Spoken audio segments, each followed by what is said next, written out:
Llegué al estudio de Jiro alrededor del mediodía del 14 de noviembre. Su casa es pequeña, acogedora y las paredes están llenas de todo tipo de arte. Grabados, dibujos, pinturas, fotos, esculturas y por supuesto flashes. Tiene muchas plantas que me contó, ha tenido desde pequeñas y nunca se le han secado. Cuando me enseñó los diseños me encantaron, eran justo lo que quería. Yo no soy muy buena visualizando tatuajes, por eso es tan interesante ver por primera vez cómo alguien más pone en trazos mis palabras y mis ideas.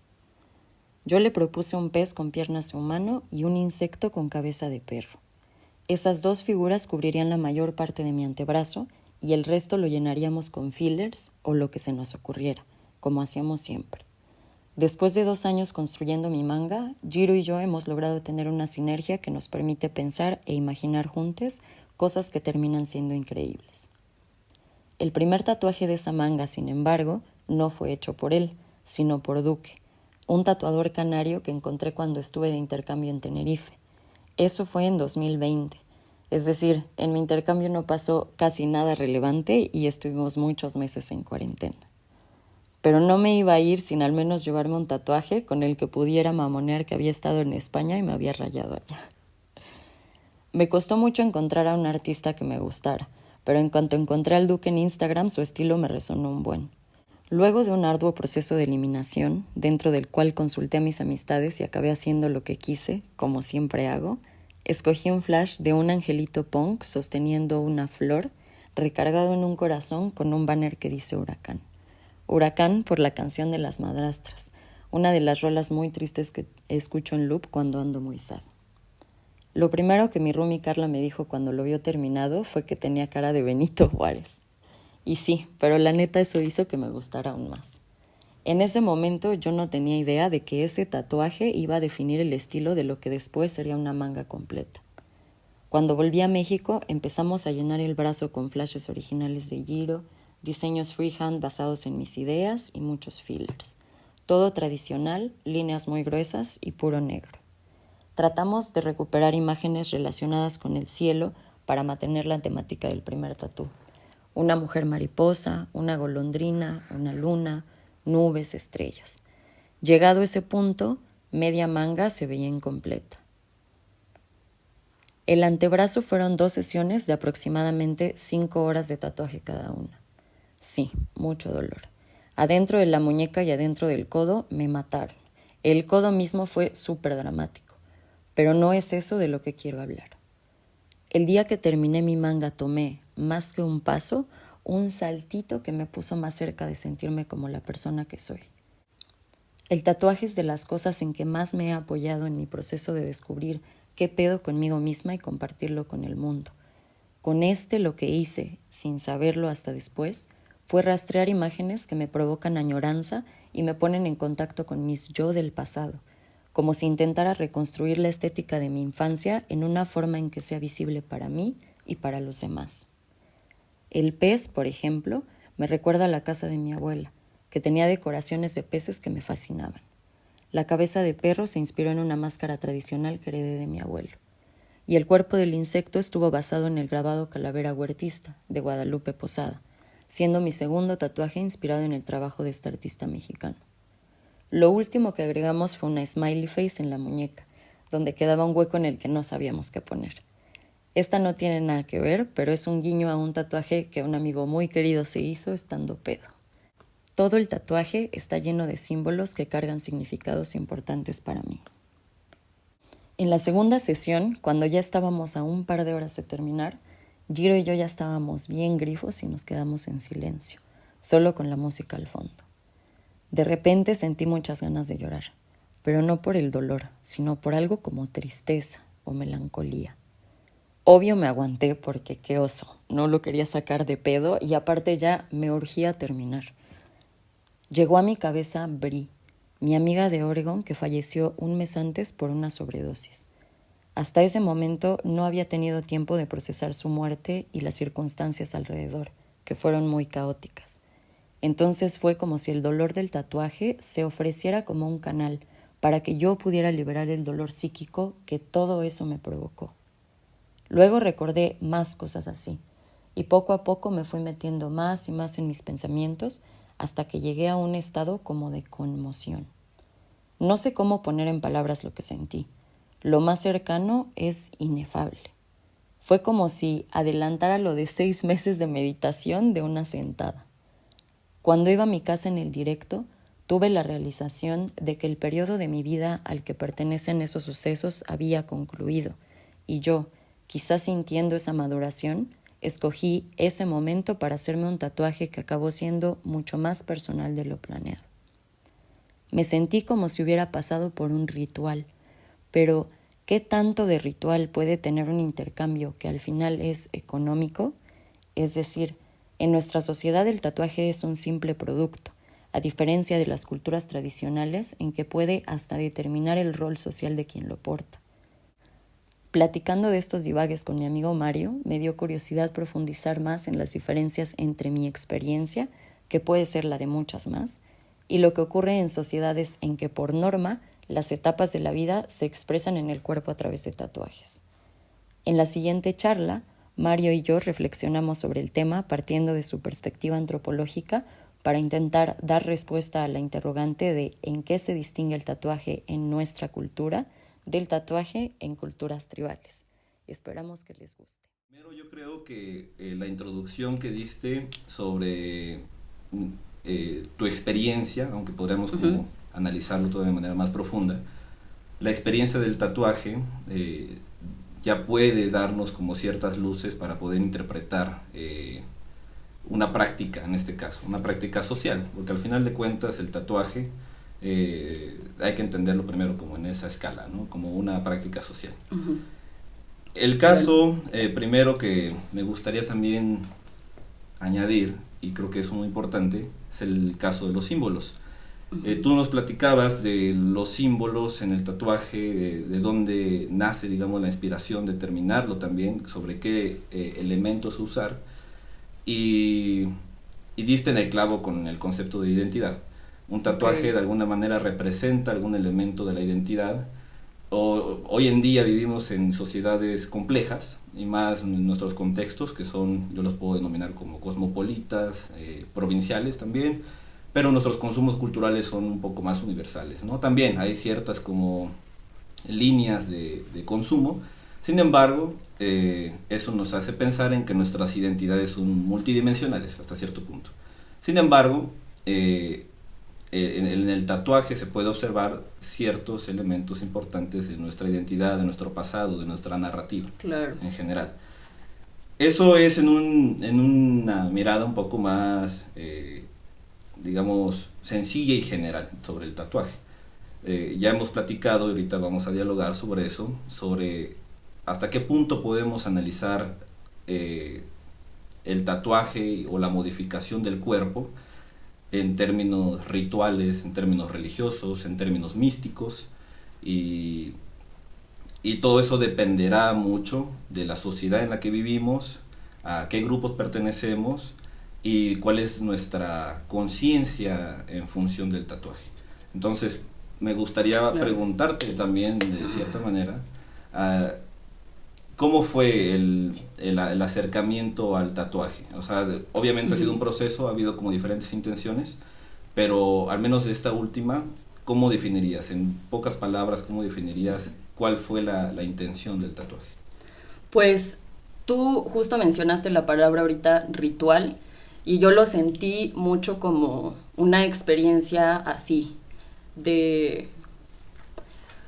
como que me envolvió una atmósfera muy mística, me puse muy en contacto con emociones muy fuertes que había experimentado en los meses anteriores por una serie de cosas que pasaron, pero que en ese momento ya habían culminado. Entonces yo estaba en un punto en el que las estaba procesando y para poder dejarlas atrás, digamos. Entonces, en ese momento, aparte de completar mi brazo y de terminar ese proyecto, digamos, también terminé, como que concluí esa parte de mi vida, yo siento, por eso para mí fue tan cabrón, porque siento que concluí esa etapa de mi vida en la que pasaron muchos traumas, muchas cosas violentas, etcétera, y que esto fue una forma de marcar ese cambio más allá de solo decirlo o sentirlo, sino que es una forma en la que yo hasta modifiqué mi cuerpo de una forma en la que todo el mundo lo puede ver, ¿no? Perfecto. Sí, eso es creo que evidencia de que podemos interpretar el tatuaje en forma ritual. Ya habíamos platicado de esto, pero vamos a ponerlo un poquito más sistemático. El ritual, aunque hay muchas interpretaciones teóricas, con muchos autores, muchas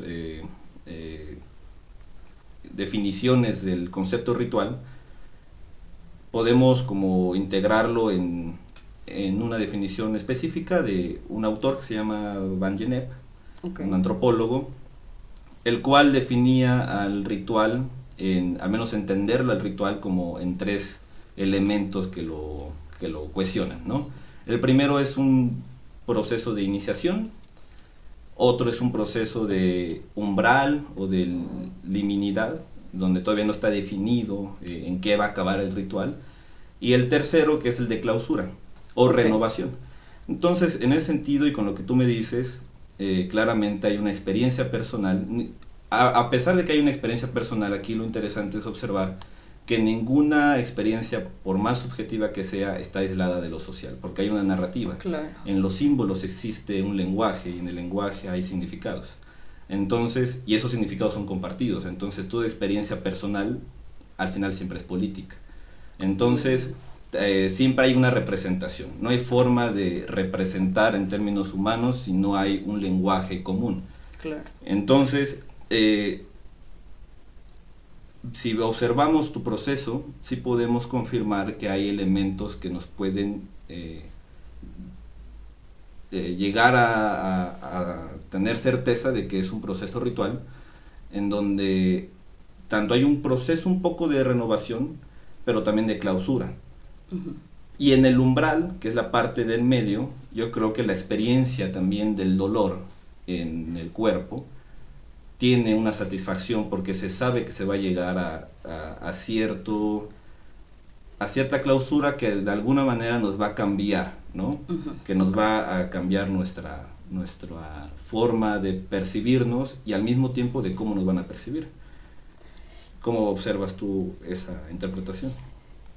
Ahorita con lo que tú estás diciendo, lo que se me viene a la mente es cómo se diferencia eso entonces, y si entendemos que el tatuaje en nuestro contexto, en mi caso en particular, no es una experiencia personal aislada, sino que es un hecho social, ¿en qué se diferenciaría entonces de cómo ocurría el tatuaje en culturas tribales, por ejemplo, en un ritual de paso? Perfecto. Justamente esa es una discusión que creo que, aunque hay bastante gente que lo ha trabajado, también tal vez no es tan visible. El asunto es que los procesos rituales, en el caso de los procesos rituales que tienen que ver con la modificación del cuerpo, o incluso la extensión del cuerpo, ¿no? En las culturas tribales o en las culturas más tradicionales, son rituales de paso, porque hay una sociedad que intenta cambiar o intenta, digamos, pasar de un estado o de una categoría social a otra, ¿no? Aquí la situación es que un ritual de paso en una sociedad tradicional casi siempre está, digamos, o busca la forma en la que un sujeto pasa de la niñez a un estado de adultez, ¿no? Tanto puede ser a través de la casa, puede ser a través de otras experiencias, de otras pruebas, casi siempre son un tipo de pruebas.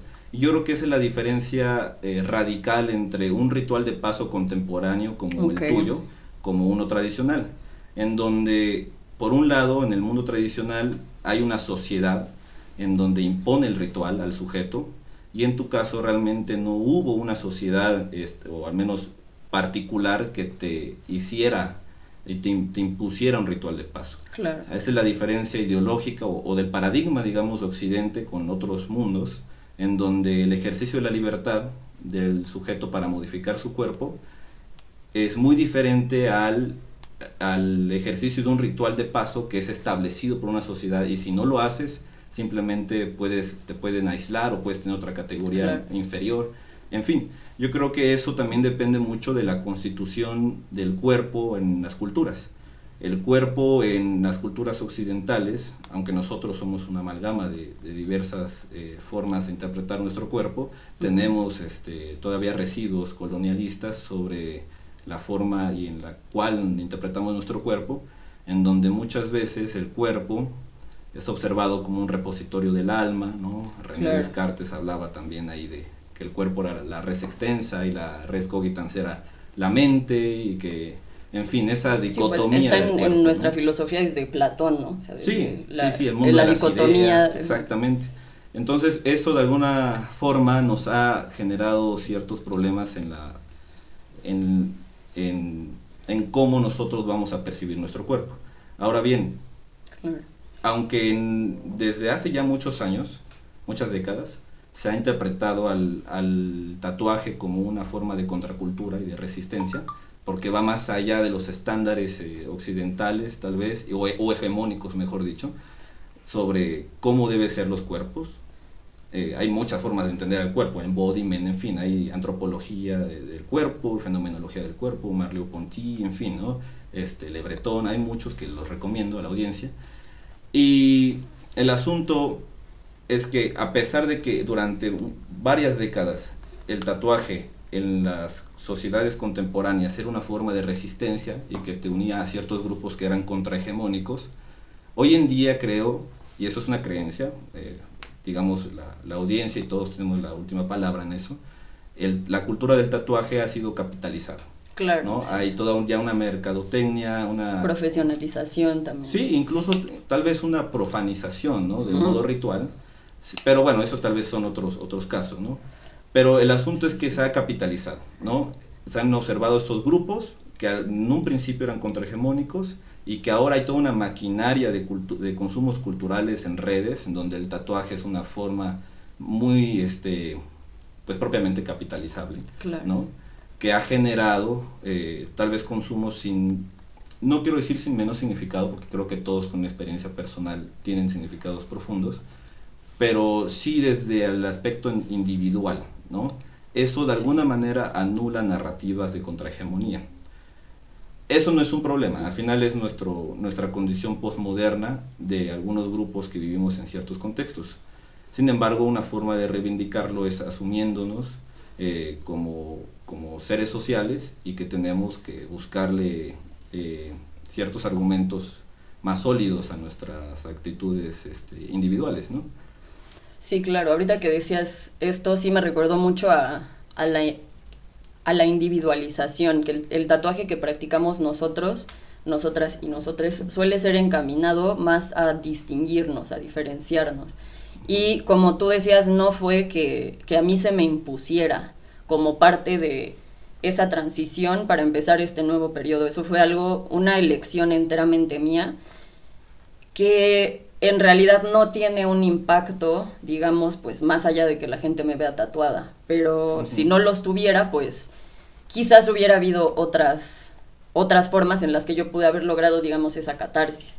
Porque yo sí recuerdo que en el momento en el que me estaba tatuando, no recuerdo si sería la primera o la segunda sesión, pero hubo un momento en el que me sentí como muy, no precisamente relajada, pero que me puse en un estado mental medio zen raro. Y en ese momento empecé a recordar un buen de esas cosas feas que me pasaron el año pasado.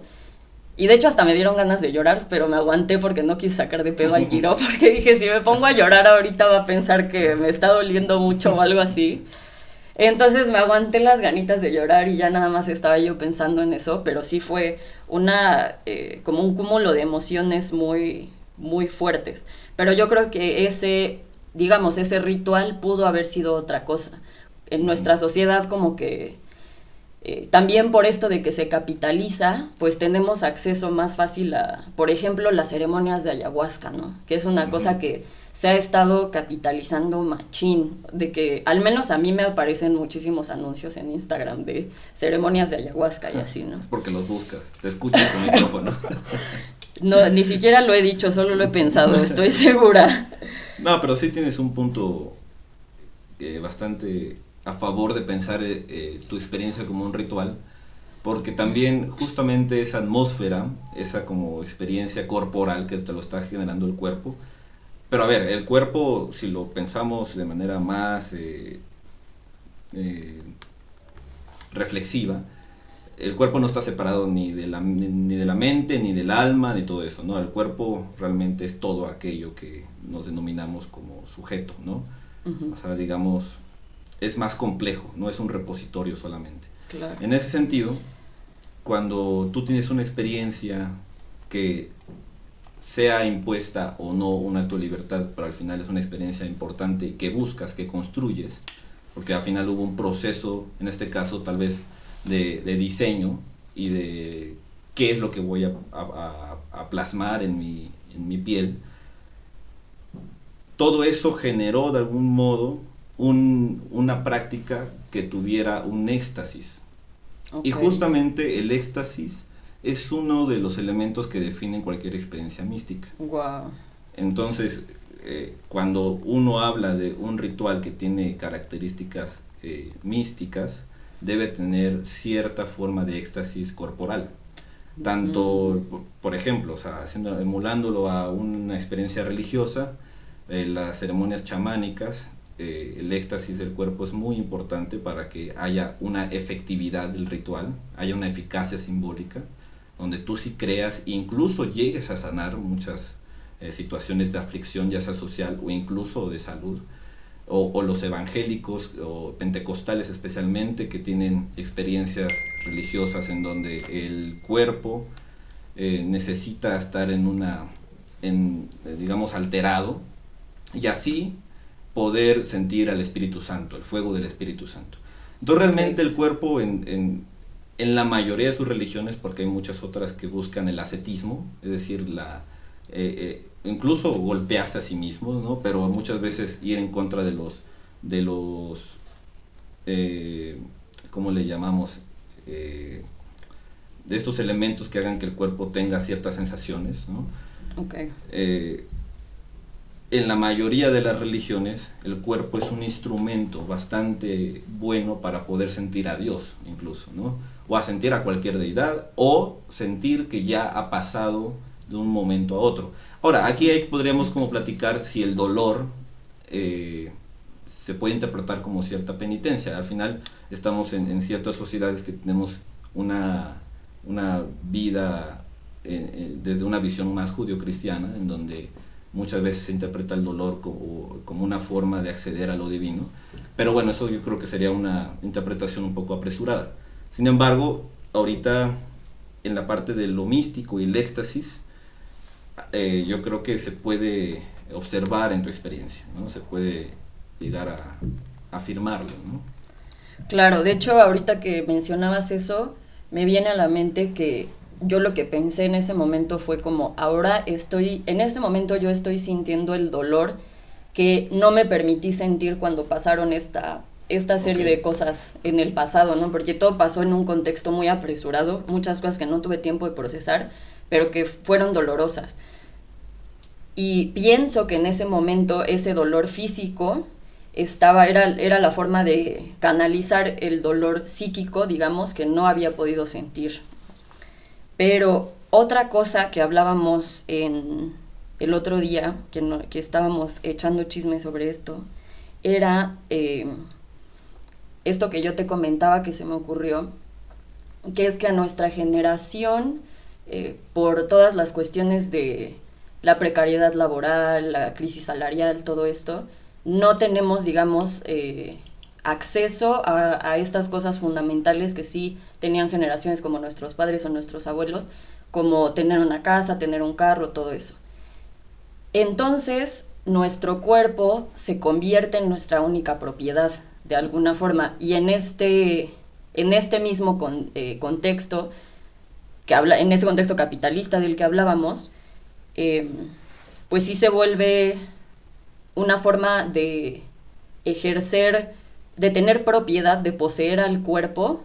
Pienso que el tatuaje es una forma de hacer esto, ¿no? ¿Qué opinas tú? No, y estoy totalmente de acuerdo cuando justamente lo decías antes, hace unas semanas, no recuerdo hace cuánto, y dijiste esta idea, realmente no la había pensado y resulta bastante lógica. Creo que todo esto tiene diferentes caras, no hay ninguna interpretación que pueda definir de manera completa y que cierre, digamos, todo lo que conlleva una experiencia del tatuaje o cualquier fenómeno. Pero estoy totalmente de acuerdo de que la desigualdad, las condiciones estructurales que generan explotación y falta de poder acceder a ciertos recursos, y en este caso a cosas muy contundentes, justamente en este argumento se puede hasta cierto punto anular estas ideas de la liquidez de Bauman, Okay. o sea, de que todo es líquido en las sociedades modernas. No, hay algo muy sólido que no es nada líquido y es la desigualdad social, ¿no? O sea, la Claro, desigualdad no claro. llega líquida y se va, no. Está ahí y te Es presiona, sólida, te explota, permanente, sí. sí, es permanente, ¿no? Entonces, interpretar al cuerpo como la única propiedad que uno puede tener y que a veces ni siquiera. Hay muchas veces en donde uno está situado en contextos laborales, en donde la explotación del cuerpo es necesaria, ¿no? Pero digamos que es el último residuo del ejercicio de la libertad privada, en donde nuestro cuerpo se vuelve justamente sí, una forma de hacernos los únicos dueños, ¿no? Sí podría Claro. interpretarse a través de esa forma de explotación del propio cuerpo. Sin embargo, todo lo demás que hemos dicho nos hacen pensar en que hay otras caras que están ocultas, ¿no? Faltaría como hacer más reflexión sobre el tema, pero sí creo que las condiciones estructurales nos pueden generar una forma de acción social que nos lleva a plantear a nuestro cuerpo como propiedad. O sea, estoy totalmente de acuerdo. Claro, sí, porque es muy diferente a la experiencia de otras generaciones también en el sentido de que el tatuaje en este punto es mucho más accesible porque hay muchas más técnicas. También esto de la profesionalización y capitalización pues hace que haya más lugares donde te puedas hacer un tatuaje. Hay gente que desarrolla estilos bien particulares. Menos estigmas sociales, también eso hace que se abra el panorama. Antes sí, un tatuaje, al menos hace 30 años, Claro. tenía otras condiciones de interpretación para otras generaciones, pero hoy en día ya es más común, ¿no? Y bueno, una de las cosas que son centrales para mí en este análisis cuando yo pienso sobre esta experiencia son sobre todo los símbolos que contiene el tatuaje, que ya les mencionaba antes, que tengo símbolos que representan a mi abuela, a mi abuelo, que son dos personas muy importantes en mi vida, y también estos símbolos que me recuerdan a mi identidad como mexicana, ¿no? Entonces, ¿qué nos puedes decir sobre los símbolos? Tú que los estudias.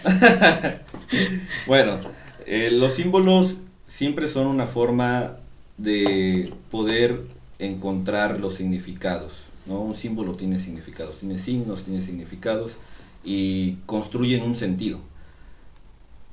Pero los símbolos no están regados en el desorden. O a veces sí, ¿no? Dependerá del horizonte por el cual uno quiera como analizarlos.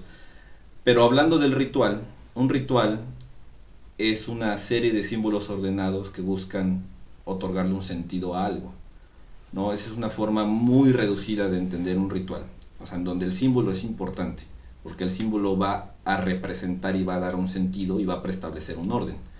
Entonces, en el proceso, cualquiera de ustedes que se hagan un tatuaje, no solamente en la elección y en la creación del símbolo que quieren representar en su cuerpo, sino también ya en el proceso creativo con el tatuador, en fin, y las técnicas que sean, hay un orden, y en ese orden existen significados porque hay símbolos. Es más, no solamente el símbolo es la representación en signo, sino los actos son simbólicos muchas veces. Incluso ha de haber muchos tatuadores o estudios de tatuajes que han de tener bueno, más bien que sus tatuadores tienen incluso rituales para hacer un... De preparación previa. De preparación previa. Preparar los materiales, sí, ya sean poner muy, el stencil. exactamente. Sí, sí, sí. O sea, tal vez un acto técnico, pero justamente ese es nuestro traslado, o sea, cómo se ha secularizado la vida. Antes, si lo pensamos en la modificación del cuerpo, seguramente quienes modificaban el cuerpo a otros cuando pasaban un ritual, no eran cualquier personas, Claro. tal vez eran especialistas rituales, Sí, es el tal pinche vez era chingón de la aldea. el mejor cazador, en fin, había una preparación pero que era religiosa. Ahora tal vez no lo es, pero la estructura es la misma, hay una preparación técnica. Claro. Y que desde el inicio, desde que se gesta la idea de tatuarse hasta el fin, hasta que uno lo tiene, y la vida, digamos, del sujeto que está tatuado, hay toda una serie de actos simbólicos. Obviamente, en donde se observa más fácticamente es en el momento que se está haciendo el tatuaje, por todo lo que hemos dicho, ¿no? Ya podríamos irnos todavía más profundos a analizar cada tatuaje y su historia de vida, ¿no? Pero bueno, eso se vuelve infinito hasta cierto punto. Claro. Y ahorita que mencionas eso me surge otra pregunta. ¿Hasta qué punto podría ser una práctica como esta para una persona como yo que no... ¿Cómo se dice cuando no practicas ninguna religión? Pues no religiosa. Bueno, una persona no religiosa como yo, ¿hasta qué punto una práctica como el tatuaje, de esta forma en la que yo lo experimenté, surge como una necesidad de un sentido de vida que yo no he tenido porque no estoy en una religión? Ya. Bueno, eso es muy común ya en nuestros tiempos contemporáneos, es decir, la búsqueda del sentido de vida, la construcción del sentido a través de propios actos que están fuera o al menos en las periferias de los sistemas religiosos. La mayoría de los sistemas religiosos tienen una forma en la que el cuerpo tiene que ser tratado, ¿no? Si uno, no sé, por ejemplo, hay algunas religiones que prohíben tomar ciertas sustancias, ¿no? Porque envenenan al cuerpo. Incluso hay religiones en donde, por ejemplo, creo que son los testigos de Jehová, en donde no dejan que haya transfusiones. ¿Cómo? Transfusiones. Transfusión de sangre, ¿no?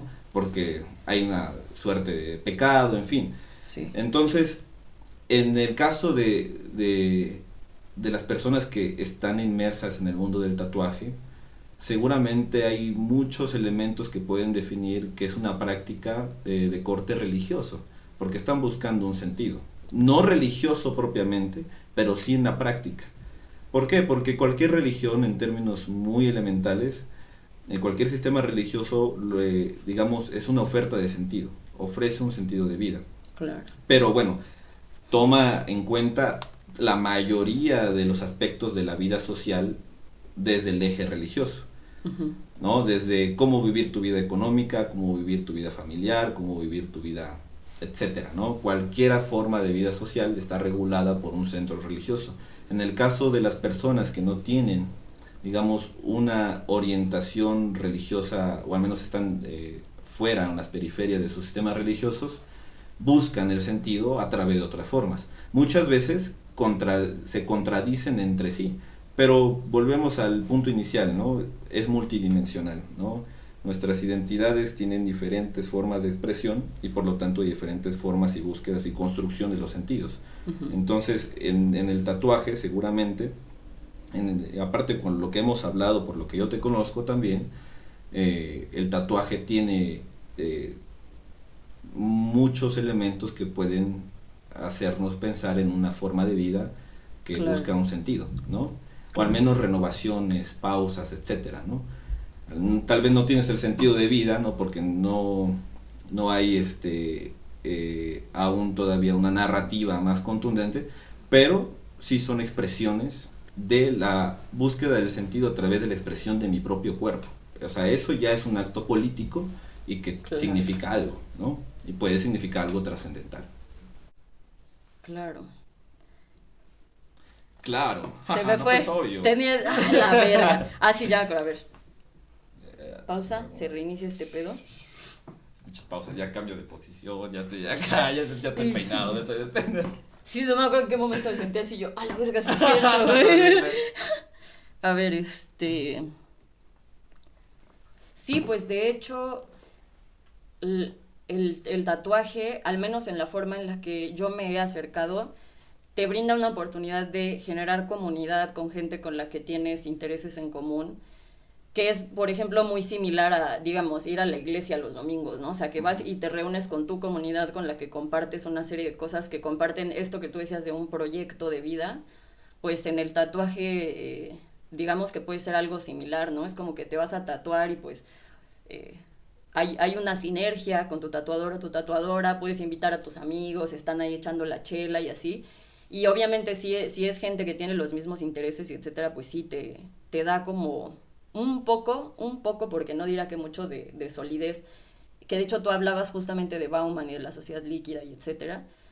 Y también en ese sentido pienso que los tatuajes, al ser permanentes, pues también pueden darnos como ese sentido de solidez también, ¿no? Pero sí pienso que también está muy lejos de ser un proyecto tan sólido como lo puede ser el catolicismo, digamos. Si yo fuera católica, o sea, bueno, eso sería... Es porque a mí me parece que es un sistema pues complejísimo, que tiene toda una historia, que está... no sé cómo decirlo, pero es global, ¿no? Sí, no, sí, y, o sea, tienes un punto muy, muy interesante porque, a ver, primero, genuinamente, sí, cualquier acto simbólico, en este caso en el mundo del tatuaje, está generando comunidad, ¿no? O sea, eso es también una de las cosas que genera, una de las funciones o elementos rectores que hace una religión, generar comunidad y por lo tanto identidad. Claro, no está cohesionada del todo, al menos de que entres a algún grupo muy específico, etcétera, pero sí genera elementos bastante comunes, con proximidades, digamos, llaman algunos tribus urbanas, etcétera, ¿no? Pero el caso de vincularlo con otras religiones, también hay muchos ejemplos que podemos decir sobre cómo en el cuerpo y en el tatuaje están expresados símbolos religiosos, que ese es otro tema, ¿no? Oh, claro, por ejemplo, claro. En las cárceles, en el ambiente carcelario, penitenciario y punitivo, muchas veces las expresiones de religiosidad van a través de la modificación del cuerpo, claro, ¿no? Especialmente con los tatuajes. Porque ese es un ambiente en el que sí, literal, no tienes nada más que tu cuerpo. Ahí sí, y literal. Ni tanto, ¿no? Y ni tanto. Y ni tanto, porque está muy controlado. No puedes moverte con libertad. Exactamente. Tampoco, claro. Y muchas veces ahí dependerá del sujeto. Ahí estamos hablando de diferentes perspectivas, pero no estamos ampliando el margen de todos los sujetos que se tatúan. Sí.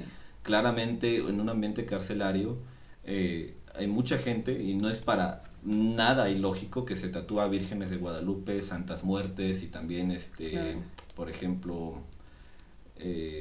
San Judas Tadeo, o sea, que son deidades del panteón católico, aunque la Santa Muerte podemos pensarla diferente, pero al final son deidades que cuidan, que te protegen y que no tienen un elemento de moral, por así decirlo, ¿no? Sí, sí. La Virgen de Guadalupe te protege porque es tu madrecita, independientemente de lo que hayas hecho, ¿no? San Judas Tadeo es el santo de las causas difíciles y desesperadas. No se está diciendo que está bien y que está mal. Causa difícil y desesperada. Y la Santa Muerte, una de las características es que es de ambigüedad moral. No te dice que está bien, no te dice que está mal, solo te protege. Por eso es curioso que la gente en ambientes carcelarios se tatúen a esas divinidades, ¿no? En su cuerpo, porque representan algo importante en su vida justo en ese momento, ¿no? Y porque esas divinidades son coherentes, digamos, a su vida social. No, más bien, hay muchas otras formas de divinidades que seguramente se ponen, pero esas tres son casi siempre inevitables. También Cristo, ¿no? El Cristo crucificado, sí, que está doliente, que está en penitencia. Que eso es una imagen también, sí, son imágenes muy recurrentes en el tatuaje. Sí, sí, sí. Entonces también en los creyentes se puede observar el tatuaje desde una perspectiva de sentido. Simplemente que pues hay que, digamos, ponerlo en escalas y ponerlo con... Eso sería un poco más parte dentro del proyecto religioso, sí, un poco, ¿no? Sí, sí, sí, es una expresión no es no es como el proyecto en sí mismo como lo sería para personas como yo, ¿no? Por ejemplo. Ajá, sí, el tatuaje está siendo un medio, no un fin. Ajá. Mira, qué interesante, porque sí, entonces, en una experiencia como la mía, el tatuaje en sí mismo es el fin. Y sí, pues yo creo que como conclusión podríamos decir que sí nos puede, digamos, unir, que nos puede dar un proyecto de sentido de esta manera, que puede servir para, pues, de alguna forma como un ritual de paso, pero también considerando estas diferencias de que, pues, es totalmente opcional, ¿no? O sea, no hay un mandato social que nos diga a nosotros que lo tenemos que hacer. Y bueno, a pesar de que el tatuaje muchas veces en nuestro contexto lo vemos como una práctica trivial y que sí ocurre de esa forma en muchas ocasiones, la neta yo como mamadora del tatuaje, pues sí observo que pues hay gente que se tatúa pura mamada, ¿no? La neta. Y pues es parte del trip, ¿no? Pero está chido saber que a pesar de nosotros estar en este contexto donde estamos, digamos, medio perdides, sin mucha brújula moral, como las generaciones anteriores, digamos, pues está chido saber que el tatuaje lo podemos de alguna forma utilizar así, ¿no? O sea, que el tatuaje puede ser algo más que solo un flash que te gustó o pues no sé, el nombre de tu mamá, ¿no? O sea, que puedes hacer algo así que simbolice a tu mamá, que, o sea, pero que también te recuerde a tu papá y, por ejemplo, mi trip con mi infancia, todo eso, ¿no? O sea, que nosotros también le podemos dar un sentido y un significado al tatuaje que puede ser bien chido. Y pues sí, bueno, con eso cerramos. Nos acabamos extendiendo más de lo planeado, la neta. Creo que los episodios nunca habían durado más de 30 minutos. Entonces, pues bueno, ya los dejamos, amigo Mario, queridísimo amigo Mario, muchas gracias. No, hombre, muchas gracias. Tatúense, viva la diversidad. Viva la diversidad, ráyense mucho. Eso. Y nos vemos, no sé cuándo, pero pronto. Adiós. Adiós.